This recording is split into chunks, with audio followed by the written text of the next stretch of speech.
I did really want to go straight off Potter and onto something else. That was, you know, something I was very keen to do. I would have got very, very bored just sitting around for a few months doing nothing.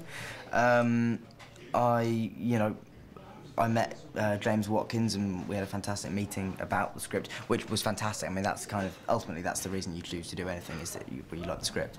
And then I met James, and it was so obvious that we were very much on the same page with regard to how we saw the film, and, you know, as not just being another scary horror movie. It's about loss and family, and it's a character-driven horror movie, of which there are none too many. Well, there is, I think, kind of an element to it where I've been in this house now on my own for like the past 10 days, and I think the crew are slightly starting to get sick of the sight of me, to be honest. I'm starting to develop a history of playing really kind of sad, lonely, grief-stricken characters.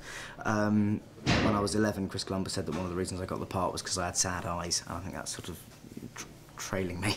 But it's, yeah, I mean, Arthur is somebody who, at the age of 20, lost his wife.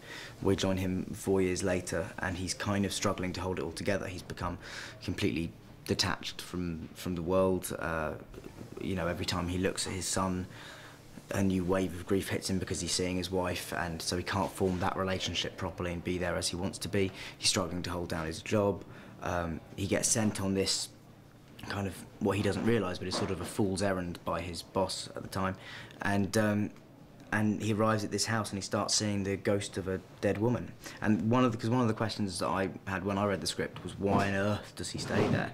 Like, why doesn't he just go? I mean, this is terrifying. There was no way you would stay there.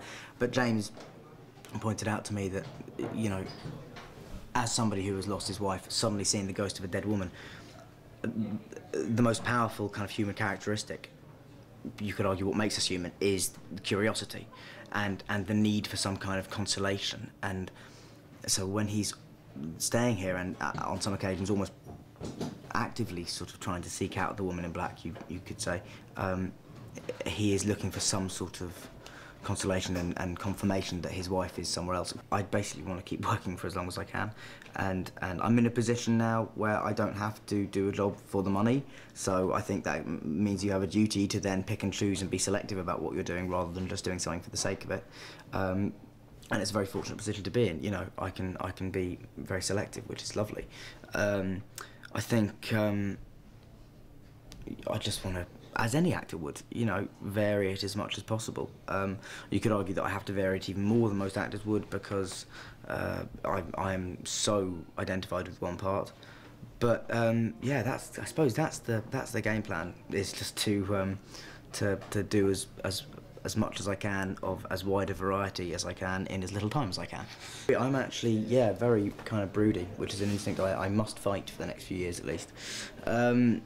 But yeah, I love kids. I've actually cheated slightly in this film because I've got my godson playing my son in the film. Ah. So there's a pre-existing relationship, which is great because it means that you don't you can't force that kind of stuff with a kid of like the age of 4. It's like they either like you or they don't, and it's just very fortunate that Misha turned out to be quite a good little actor, and he's very sweet. It is the kind of film that will make you walk past that dark room in your house a little bit faster. It's one that will stay with you, I think, and really freak you out.